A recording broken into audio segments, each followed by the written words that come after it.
Hello, you wonderful people, and welcome to another episode of SuperFantaFi. This being a show, it's about TV shows of the supernatural, fantasy, and or science fictional genre. For today's episode, I'm going to talk about the series premiere of The Witcher Blood Origin.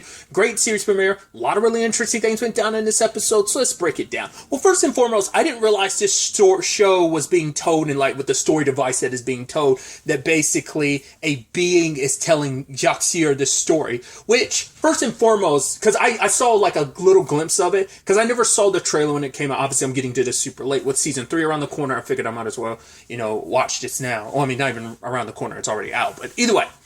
But yeah, I knew that. I saw a clip of something of Jaxier in it, and I was like, is this story being told through him? It's like, yeah, he's being told by this being that, can look like anything. It's not a Doppler, thank goodness, but it's something else that's trying to hold on to stories that were long since forgotten that needed to be remembered at this point in time, especially because this seems to be, especially where the elves currently stand, especially in the aftermath of season 2 of The Witcher.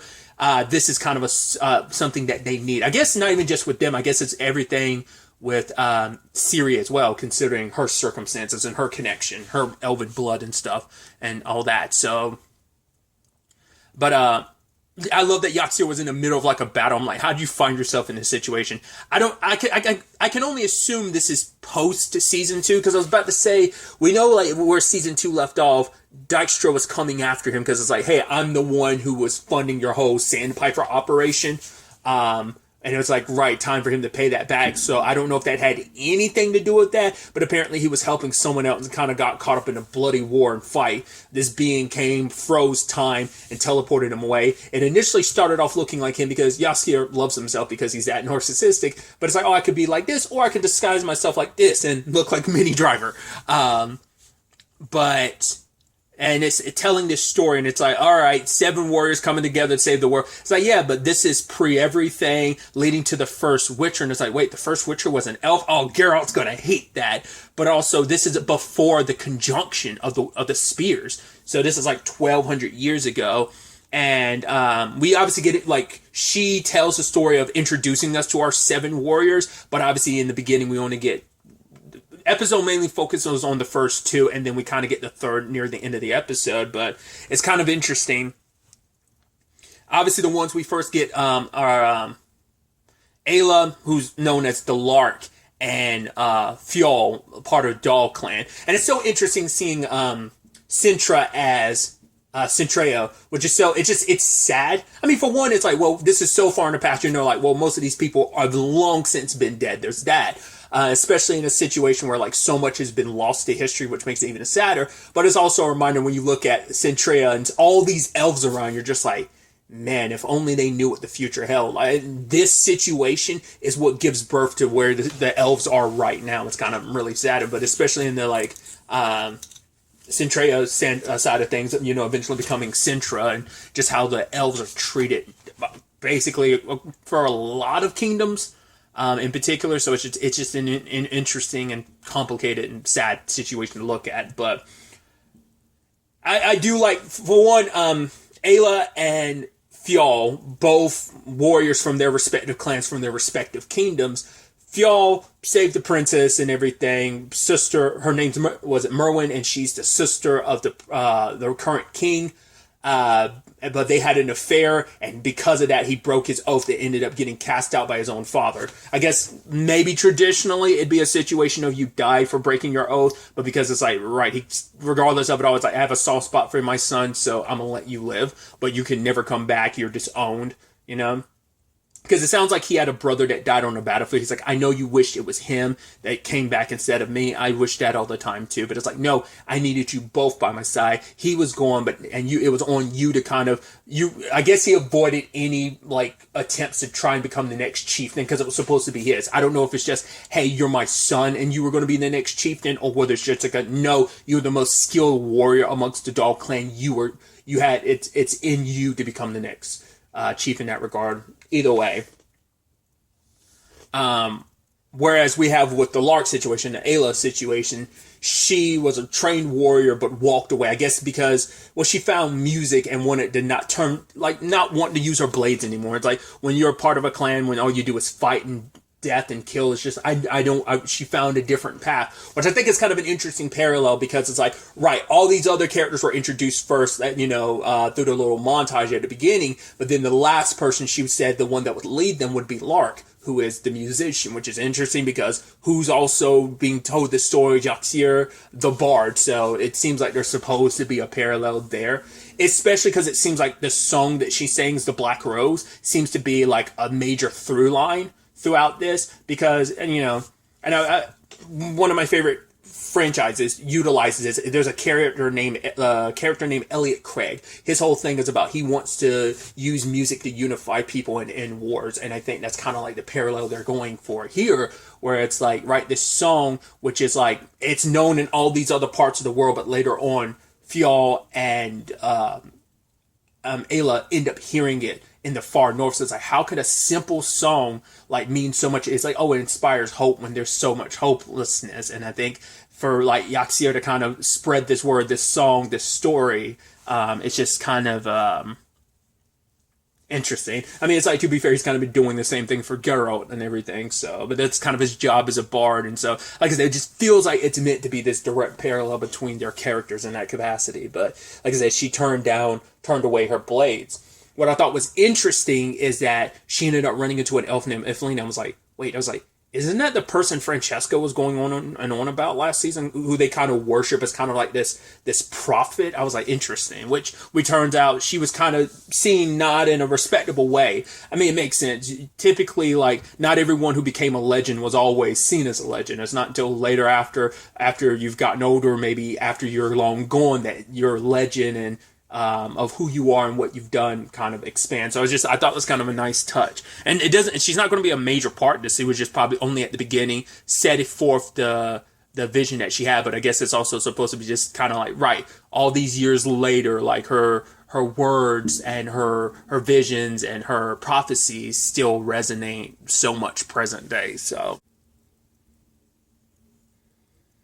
it's also interesting to see the monoliths as they are, because now we have the context of what the monoliths are for. They connect to the other worlds, because now we have a better understanding of the conjunction, because at this point it hasn't even happened yet, but we now, because of season 2, know what the conjunction really was. It wasn't all 3 worlds smashing together. They smashed together and then split back apart. It's at least 2 other worlds are out there still, and the monoliths brings over those monsters, and we see the birth of that now with the mage from Centrea, Balor, using it. Now, the voice he's talking to him, I'm immediately like, well, is this the witch from last season? The one that went after Ciri? And her whole point, like, she just wanted to go back home. She needed a way back home, so Ciri was kind of a means to an end in that regard. But I'd assume it's her, because, I mean, she also doesn't really have a form that we're aware of. Like, every form she's always taken has been, well, I think the old lady form, even that might not be her real form, because obviously she always presented herself in different ways to different people, and the way she's using Balor and stuff, because this is before the first Witcher was born, and the early Witchers are the ones who sealed her away in that hut, so she hasn't come over to this world yet, so I'm assuming all this is going to culminate in that, and maybe the first Witcher she's probably going to run rampant by the end of the series, and eventually some years later, like the Witchers will like seal her away in the hut, She just feels like she's the obvious choice of who the voice is going to be, the one that Balor's talking to. It is this interesting conjunction of different ambitions, because different people want different things. I mean, what was that soldier's name? I think his name is Eridan. Him and Balor seem like they are on the same front, but it seems like this is more Balor's thing than it is anyone else's. Don't get it twisted. Merwin has her own part to play in all of this, because I'm jumping around a lot, but this is all a plan to take control of the 3. Because initially Merwin's brother was like, hey, we need to end this 1,000-year war, and how do we do that? Like, I marry you off to, like, was it the Pretian king? And when I do that, this war will potentially end. So Merwin was not too okay with that, like just being told off. But also at the same time that was all going down, I'm like, you don't seem too brokenhearted about what happened to Fjall. It's like, right, your affair got him fired and disowned from the Dahl clan. He was just kind of forced to leave his home, but you don't seem too heartbroken about it. Now, in retrospect, with everything in the episode, you're like, wait, was that all part of the plan? Like, something happened between you? Like maybe when something happened with them initially, it was like, hey, I legitimately like you, and something happened here. And then maybe the second time they got together, I mean, because it seemed like it was a one and done. We can't let it happen again. And the second time they end up getting caught. That seemed like that was 100% intentional. Now in retrospect, to get him out of the way. But now it's also the situation of was the first time. It brings that into question. Was the first time real? Was it just meant to be like a, hey, let's draw him in closer and closer? But she had to wait for her opportunity. It's like, well, we can't wait around forever. We need to kind of strike with the iron hot. So like the next time they hooked up, which is the beginning of the series, we immediately used this as an opportunity to get him kicked out of the Dog Clan. So to me, that was quite the surprise, making it so that, jumping around a little bit, that she was responsible for all this. That was so interesting. I was like, it wasn't until she was like, oh, I've got this pain. No, I'm going to leave. And then because she had made a point previously, be like, oh, I love you, brother. And the moment she was about to leave, at the same time everyone else was, I was like, oh, is she just going to happen to survive? But the moment she turned back to look at her brother as he's giving his speech, I was like, no shot. You're behind all this. She's one of the contributors. Mainly Balor's the main one. Eridan's a part of it. But it's mainly them, but she definitely has her own role in this, because for her, this was her opportunity to write her own story. So she sat back as all these other mages, the heads of these kingdoms and the heads of these clans, I mean the clans in general, were wiped out. That's why later on, well, they had sent people after Fjall and Ayla, because it's like, right, we need to wipe out anyone that could stand in our way, so all the clans have to be dead.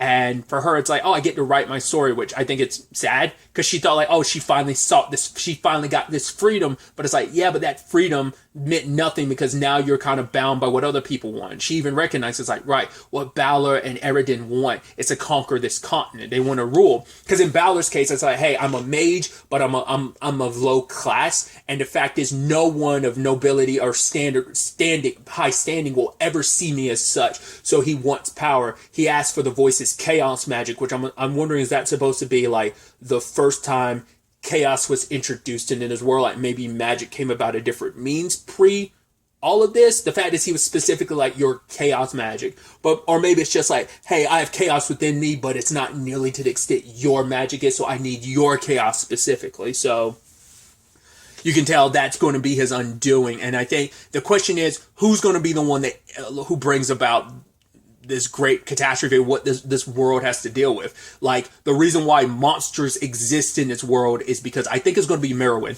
because she's the one that's like, right, I want to be able to use these gateways and reach out and bring like art and all this other stuff to these other worlds, not knowing the dangers you would bring to this world and forever curse this world with these monsters from a different world. Your ambitions, your need to kind of write your own story, to not be forgotten to time, to have some significance and stake, because she compares herself, what was it, like her was it Ket, who's kind of like her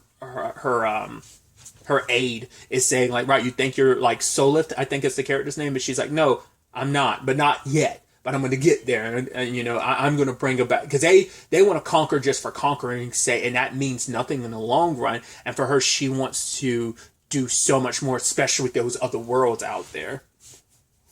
Then you have Sindril, who's kind of like, I think the monoliths are his, or at least he's the one that discovered them, and he's the one that ended up giving Balor the means and the calculations necessary to utilize them. Because now they're like, they've undiscovered some of them. It's like, oh, there's like 3 here, 2 here, 5 in this other place, and obviously going to reunite them all over the continent, and that's eventually what's going to lead to the conjunction of the spears. So your ambitions ended up having this major effect of like, because especially it's interesting because how many of these people were, all these people in play, how many of them were lost to time? Because the only name that we know that does continue later on is Iflin, but even then, that's amongst the elves. We don't even see regular humans. Everyone we've seen up until now has been elves, because I think that this is kind of almost, if you parallel the original, like real life, it's like, oh, like, this is kind of like what is now the U.S. back when it was just the indigenous people living here. So I think that's kind of like, yeah, the elves were the indigenous people. And eventually, I guess, maybe after the conjunction of the spears, the humans rose up and took over and wiped out the elves and pushed them back into the corner and to the borderline lines of extinction that they're at present day. I'm a big fan of stories where like heroes don't get along. So I like, well, because Fjall and Ayla come from different warring clans, because it's like, right, you took my cousin's eye, so when they were locked up in jail together, she was going to take his eye too, but didn't work out that way. It's like, right, both of them are kind of, he was kicked out of his clan, she kind of ran away from hers, but was kind of disowned from hers at the same time. Both initially didn't want to ever go back. I mean, Fjall had all the reason not to go back. It's like, right, my father told me to go out here, live my life, and die on my own, kind of forgotten and never remembered. And as for Ayla, it's like, right, she just wanted to be large. She wanted to be a musician. She didn't want to pick up the blades. But her sister came to her, and then she got Ifline's visions about what the future holds for her.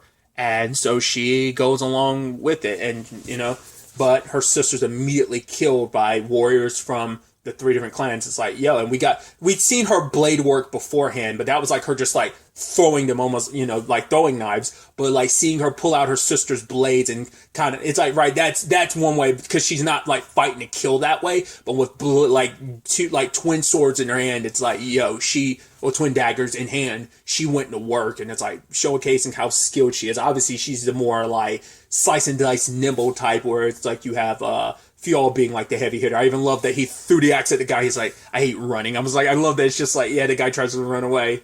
I don't know why, it kind of gave me like, I forgot what Indiana Jones movie it is. I've seen like probably, it's weird to say Kingdom Skull. I know it's the one that's like disliked the most.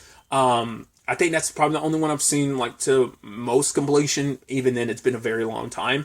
But I saw previews, because they play a lot of times in the Indiana Jones movie. I know this guy like had a scimitar, he's swinging it around, and Indy's just looking at him, and then just pulls out a gun and shoots him. It kind of gave me that type of feel and vibe to it, so thought that was kind of interesting. But warriors from opposing clans kind of drawn together by finding out what's happening, that learning about their kingdoms being wiped out. Fjall finding out that the woman he kind of fell for was behind all this. And even then he's like, no, like she's involved and she'll have to pay for it. But at the end of the day, there's no way she's like fully responsible for coming up with this. Like she's just a figurehead. Like they need someone that the people can rally behind so easily. It's just like, oh, how easily people will fall in line. Like, yeah, there's going to be people who are resistant to it, because even Eridan was like, yeah, we don't have the forces that we thought we did. That's what things are taking a little bit longer, because there's a lot of people who aren't as too keen on all this kind of flowing under Merwin's control. There's a lot more deserters, so it's like not everyone is on board, but the populace is kind of like, okay, sure. So I thought the whole point was like going to be the destruction of the monarchy, but it kind of is. But then it's like, no, because Baelor is looking to be emperor. But they also have like Merwin as the emperor, so it's not like they're dismantling the monarchy. It's like, right, we need someone else in that position to, once again, why Baelor went through such trouble. I guess it's like what he has planned for this continent. It's like, I'm going to unite this continent, but it's going to be under me, and I'm going to point us in the right direction. I'm going to lead us in a way that's never been done before, because, in Merwin's case, it's like, right, she believes that she was kind of about this cause because, once again, they're all about power. For her, it's like, I'm going to unite all these kingdoms because, yes, we would have always been at war. And even this peace treaty my brother was going to sign, it would have only been a temporary thing. We would have been at each other's throats. But true peace, I think I will be able to do this. I just need to get from underneath Balor and Eridan to make it so. But back to our two opposing warriors, the unlikely pair having to join hands because they both want the same thing. They want revenge. Both the last of their respective clans, and they know who's responsible. Also, I didn't talk about it, but I brought it up, like the monster that was summoned from the monolith. Straight up, like, didn't rip anyone apart, just turned them to pure dust. Like, they all literally got blood dusted instead of just like, oh, you got Thanos dusted like in Infinity War. It's like, nah, you got literally turned. It's almost like your body's exploded, but without all the. It's just like that's all that's left of you is a mist of clouds. And I guess it's supposed. I mean, it's red, so it feels like it's meant to be blood. So it's like all that's left of you is like a blood mist. So many dead, so many sacrificed for Merwin as well as Balor and Eridan's ambitions. But the two of them are joined together, making a blood oath of their own to trust each other. It's like we have to do this together, even though we're from opposing sides. all we have is each other in this moment, so we have to make it count. So they're going to need other help, and they end up going to, was it Skian, played by Michelle Yeoh, because I didn't remember she was in this until like I was watching American Born Chinese, and I was like, wasn't she in it? And I was like, yeah, I'd completely forgotten she was in this, but it's interesting to learn about her case, especially her history with the Dog Clan, because, well, first and foremost, she is the last of her tribe, the Ghost Tribe, which is sad, because now you're also thinking, well, I don't see her recuperating her tribe, so her tribe is like completely gone. Not only is she the last of her tribe, most likely when this is all said and done, she's going to be the last, period. So her tribe ends with her. So I get the feeling she's probably not going to survive this. Like her clan fully dies with her. But the Dog Clan wiped out her clan years ago, like poisoned their water, and she's the only survivor. And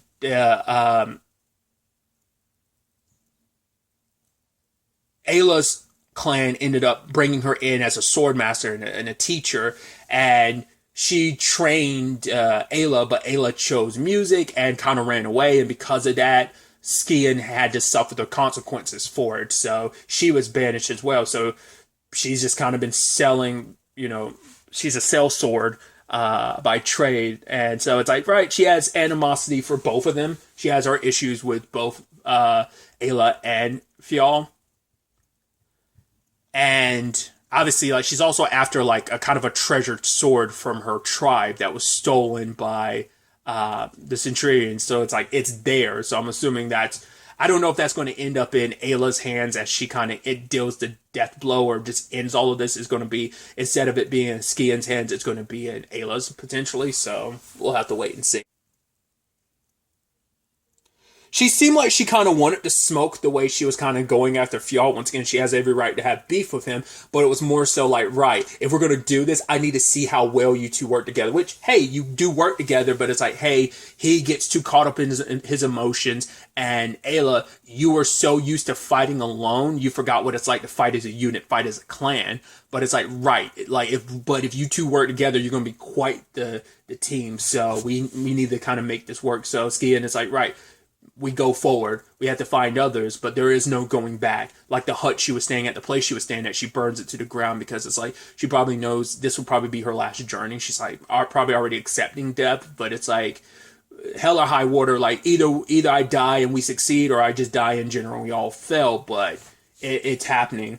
This is an important fight with everything going on. I mean, they recognize like, hey, the skies are changing once again because of how far this situation is going. Once again, Balor and them Merwin is a pawn to Balor and them, but Balor doesn't even realize how much of a pawn he is to the voice. Like I said, I think it's the witch that the Witchers like eventually dealt with, but she's kind of back home and kind of back to her machinations. So I'm sure she's going to be like the main threat in season 3 as well, but I know the show did not get a good reception. I remember that when it first came out. That was never my reason for not watching. I just got so caught up in other stuff. And like I said, now it's kind of the perfect time, really, to watch it. I wish I had gotten to it sooner. But either way, I'm enjoying it so far. And I'm really excited to see where the next 3 parts end up taking us with all of this. But I'm so interested to find out, are we going to get more background on Balor? Like, what motivated him to go this far? Do you really need motivation? It's like, no, you're just like a guy of like, I want power and I'm going to do whatever I need to make it happen. But Merwin's an interesting case because she believes she's doing this for the greater good. And once again, their delusions and their grandeur will be their undoing. And they won't be the only ones that pay the price. The world will have to pay the price for what they do for generations on. And like, who knows if there's ever any undoing what they've done. So they did say this was going to be like the first birth of the first Witcher, so I'm assuming it's going to start with Lark. Well, I mean Ayla, which now I'm also wondering, like, is it going to be like Ayla and Fjall? Is that going to be the thing of like, right, you start off as enemies, animosity between both of you? They had this moment where like she handed him that stuff to kind of help with the burn of him like trying to cauterize his wound, that I'm like, is that going to be a thing? Which feels like that might be a thing. So like, are they going to be the births of the first Witchers or what? Is it going to be their child? Maybe, if that's the direction it goes. We'll ultimately have to wait and see where all of this ends up taking us going forward into the next episode. But really, that's all I wanted to talk about. So the next time we meet, be happy, be safe, live life to the fullest, and enjoy it. Good day, and goodbye.